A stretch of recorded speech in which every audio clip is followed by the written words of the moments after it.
جو یہ پھیلایا جاتا ہے کہ جانوروں پر ظلم ظلم. سیدنا امام غزالی رحمت اللہ تعالی علیہ کی ایک بات میں پڑھ رہا تھا، حجت الاسلام جن کی کتابیں پڑھ کر کے لوگ اللہ کے ولی بن گئے. امام غزالی کا نام سنا ہے؟ اتنی کتابیں انہوں نے لکھا، تصوف کے امام ہیں، علم کلام کے امام ہیں، منطق کے امام ہیں، فقہ و تصوف کے امام ہیں، بے شمار علوم و فنون کے دریا بہائے ہیں. اس حجت الاسلام امام غزالی رحمت اللہ علیہ کے انتقال کے بعد ان کے بھائی نے ان کو خواب میں دیکھا اور پوچھا آپ کے ساتھ اللہ نے کیا معاملہ فرمایا؟ امام غزالی فرماتے اللہ نے مجھے بخش دیا، میری لکھی ہوئی کتابیں، میری عبادتیں، ہزاروں کو جو میں نے پڑھایا وہ شاگرد، یہ ساری چیزوں کی وجہ سے نہیں، بس ایک کام کی وجہ سے. پوچھا وہ کون سا کام؟ کہا ایک بار میں کتاب لکھ رہا تھا اور سیاہی میں قلم ڈبو کر کے لکھا جاتا تھا، اور سیاہی جو بنتی تھی وہ پھلوں کے رس سے نکال کر کے، اور لکڑی کا قلم اس میں ڈبو کر کے لکھا جاتا تھا. تو میں لکھ رہا تھا کہ ایک مکھی آ کر سیاہی پر بیٹھ گئی. میں اپنا قلم روک لیا کہ ہو سکتا ہے وہ پیاسی ہو، پی کر چلی جائے. کافی دیر تک وہ مکھی اس سیاہی پر بیٹھی رہی اور پی کر کے جب وہ اڑ گئی تو پھر میں اپنا قلم چلاتا رہا.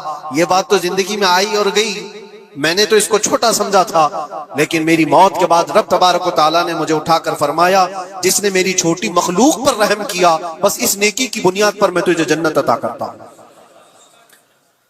ایک جانور پر رحم کرنے کی بنیاد پر، ایک جانور پر رحم کرنے کی بنیاد پر. اور حدیث پاک میں، صحیح حدیث پاک میں یہ بھی ہے، ایک طوائف تھی جس نے مرتے ہوئے کتے کو بچایا تھا پانی پلا کر، اور اس بنیاد پر اس کی بخشش ہو گئی. طوائف تھی اور رحم کیا جانور پر تو اس کی بخشش ہو گئی. میں اسلام کی وہ چیزیں تمہیں بتا رہا ہوں جو دنیا تمہارے سامنے یہ چیزیں لانے سے عاجز ہے اور قاصر ہے. یہاں تک کہ اللہ کے نبی صلی اللہ تعالی علیہ وسلم نے فرمایا جانور پر اگر تم نے ظلم کیا ہے تو جس طرح سے ظلم کرو گے قیامت کے دن یہ اپنے سینگوں کے ساتھ، اپنے کھروں کے ساتھ اٹھے گا اور اسی طرح سے اس کا بدلہ بھی دلایا جائے گا. وہ تمہیں مارے گا قیامت کے دن اور بدلہ لے گا. یہ بھی حدیث پاک میں. جانور پر ہمیں اس کے چہرے پر مارنے کا حکم نہیں ہے، اس کو اس کی طاقت سے زیادہ بوجھ ڈالنے کا حکم نہیں ہے. اللہ کے نبی صلی اللہ تعالیٰ علیہ وسلم کے پاس ایک صحابی آئے، اونٹ پالتے تھے. کہا ایک اونٹ بہت سرکش ہو گیا ہے، اور جب اونٹ سرکش ہو جاتا ہے نا کسی کی کھوپڑی کھینچ لیتا ہے. ہاں وہ اسی وقت سر کو پکڑ لیا تو آدمی وہیں ختم ہو جائے. وہ کسی کے قابو میں نہیں آ رہا تھا، حضور کے پاس آئے. رسول پاک صلی اللہ علیہ وسلم نے فرمایا چلو میں چلتا ہوں دیکھتا ہوں. صحابہ کہتے ہیں حضور جب چلنے لگے تو ہمیں خوف ہوا، ڈر ہوا کہ یہ اونٹ بدک گیا ہے، سرکش ہے، کہیں کچھ نقصان نہ پہنچا ہے. اور تنہا میرے مصطفیٰ صلی اللہ علیہ وسلم آگے بڑھتے چلے گئے. صحابہ کہتے ہیں ہمیں ڈر لگ رہا تھا، لیکن میرے عزیزوں وہ رحمت للعالمین ہے، سب کی رحمت بن کر آئے. نبی پاک صلی اللہ تعالیٰ علیہ وسلم جب قریب گئے تو اونٹ کوئی سرکشی نہیں کیا، کچھ نہیں. حضور پاک صلی اللہ تعالیٰ علیہ وسلم کے چہرے کے پاس اپنا منہ کرتا ہے اور اپنی زبان کو چپڑ چپڑ چپڑ کرتے ہوئے اپنی زبان ہلا رہا ہے. اور حضور پاک صلی اللہ تعالیٰ علیہ وسلم ایسے سنتے جا رہے ہیں جیسے کسی دانشور کی بات سن رہے. پھر نبی پاک صلی اللہ علیہ وسلم اونٹ کے مالک کی طرف متوجہ ہوئے اور کہا یہ اونٹ تیری شکایت کر رہا ہے، یہ اونٹ تیری شکایت کر رہا ہے. یہ سرکش اس لیے ہوا کہ تو اس کی طاقت سے زیادہ بوجھ اس پر ڈالتا ہے اور کھانا اس کو کم دیا کرتا ہے. کیا یہ بات صحیح ہے؟ وہ جو بدو تھے، جو اونٹ کے مالک تھے، انہوں نے چہرہ جھکا لیا اور کہا وعدہ کرتا ہوں حضور پاک صلی اللہ علیہ وسلم سے کہ اس سے زیادہ، اس کی طاقت سے زیادہ بوجھ نہیں ڈالوں گا اور اس کا چارہ، اس کے کھانے کا انتظام روزانہ کیا کروں گا. نبی پاک صلی اللہ علیہ وسلم نے اس اونٹ کی رسی پکڑی اور مالک کو دے دیا. پھر وہ اونٹ اسی طرح تابعدار ہو کر نکل پڑا. یہ اسلام میں میرے آقا صلی اللہ تعالیٰ علیہ وسلم کا عدل تو دیکھو، ان کی طاقت سے زیادہ کا بوجھ ڈالنے کا حکم نہیں ہے. اور دنیا یہ پروپیگنڈا پھیلائی ہوئی ہے کہ یہاں جانوروں کو کاٹا جاتا ہے. جو ذبح کرنے کا حکم ہے وہ اللہ کے. ایک آیت ہے اللہ تعالیٰ فرماتا انما حرم علیکم المیتۃ والدم ولحم الخنزیر وما اہل بہ لغیر اللہ. 4 چیزوں کے حرام ہونے کا ذکر یہاں پر قرآن میں آیا ہے. اللہ فرماتا ہے بے شک اللہ تعالیٰ نے تم پر حرام کیا ہے مردہ کھانا.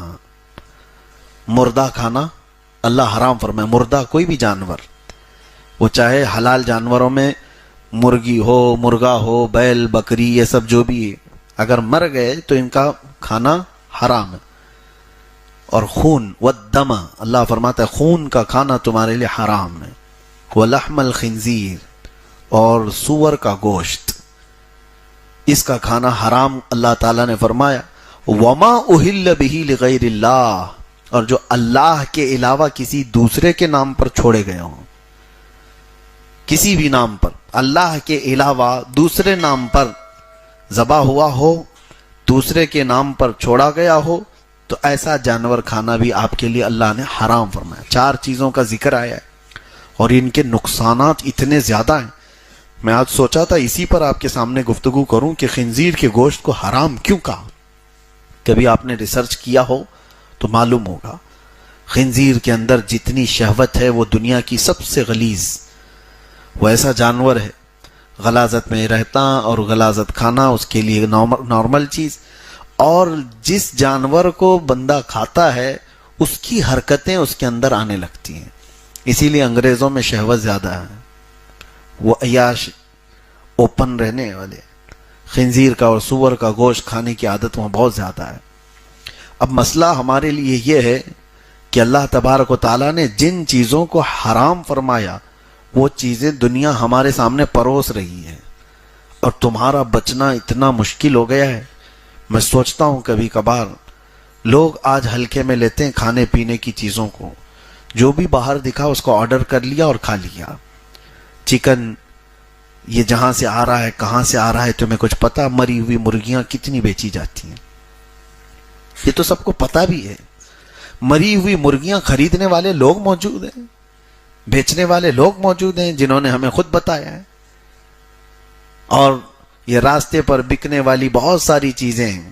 لوگوں کو ایسا لگتا ہے چکن فرائیڈ رائس، چکن شاورما، بس یہ زبان کی لذت ہے جو اس کو حرام کاریوں پر ابھارتی، اور جب حرام لقمے اس زبان سے اندر جاتے ہیں تو یہاں تک فرمایا گیا کہ انسان کے اندر بے حیائی اور برائیاں بڑھ جاتی ہیں، اور یہاں تک کہ قریب ہوتا ہے کہ وہ کفر اور اسلام کے بیچ میں آ جاتا ہے۔ وہ ہر گناہ کو، ہر برائی کو ہلکے میں لینے لگ جاتا ہے۔ کیوں؟ حرام روزی اس کے اندر جا رہی ہے۔ خاص طور پر اس کا یہ 4 چیزیں، اور قرآن میں اللہ نے فرمایا خون کا کھانا حرام ہے۔ کبھی کبھار یہ دیکھا گیا ہے کہ لوگ جو ہے دیہاتوں میں تو خون قصاب لوگ جمع کرتے ہیں ایک کھٹوری میں، اور وہ کلیجی کی طرح بن جاتا ہے، اور اس کو بھی بیچتے ہیں اور اس کو بھی کھاتے ہیں، اس کو بھی بناتے ہیں۔ معاذ اللہ رب العالمین، یہ سخت حرام ہے۔ اور یہ تو چلے آپ کو گھن لگ رہی ہے کہ لوگ کیسے کھٹوری میں خون کو جمع کر کے اس کو کلیجی کی طرح بنا کر کھا لیتے ہیں، لیکن بسا اوقات یہ دیکھا گیا ہے کہ گوشت کے اندر بھی خون لگا رہ جاتا ہے، چکن میں بھی، مرغی کے گوشت میں بھی، اور کئی گوشت میں بھی ایسی کہ ذبح کرنے کے بعد جو بہہ گیا خون، لیکن کچھ خون جمع رہ جاتا ہے اگر وہ کافی بڑی مقدار میں، اور ویسے ہی اس کو پکا لیا تو اس نے حرام پکایا ہے۔ عورتوں کو بھی چاہیے کہ خوب اچھی طرح سے گوشت کو دھلا جائے کہ وہ بچے ہوئے خون کے اثرات بھی اس کے اندر نہ موجود ہو۔ 2 چیزیں ہو گئی، خون کا اور مردار کا۔ اور خنزیر کا گوشت، اس کو آج اتنا عام کر دیا گیا ہے یورپ میں، ویسٹرن کنٹریز میں اس کو عیب بھی نہیں سمجھا جاتا، پورک، اور اس کو الگ الگ کوڈ کے ذریعے سے دنیا بھر میں پھیلایا جاتا ہے۔ اب اس کی چربی کا الگ استعمال ہے، اس کی ہڈیوں کا الگ استعمال ہے، اس کی جلد کا، اس کی سکن کا الگ استعمال ہے۔ تو خنزیر کا استعمال، اس کی فارمنگ دنیا میں سب سے زیادہ کی جاتی ہے۔ چکن کی فارمنگ تو بہت بعد میں کی جانے لگی، لیکن خنزیر کی، سور کی فارمنگ بہت پہلے سے ہو رہی ہے، اور اس کو بہت بڑے پیمانے پر اس کی فارمنگ ہوتی ہے اور اس کو پروسا جاتا ہے۔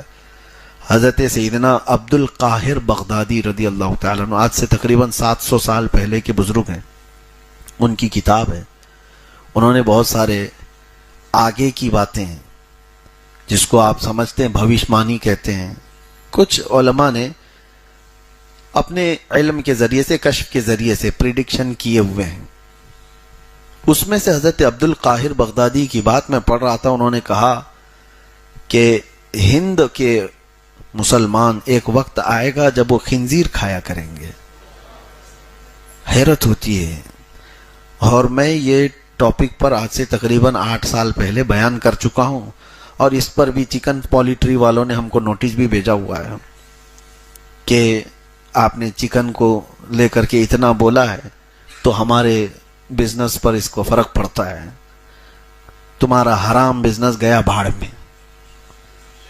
یہ جو مسلمانوں کو جس چیز سے تم پروس کر کے اس کے خلاف بولنے پر تم کہتے ہو کہ ہمارا بزنس نقصان میں آئے گا، فلاں ہوگا، ایسی تو چیزوں کو ہم زندگی بھر بیان کرتے رہیں گے۔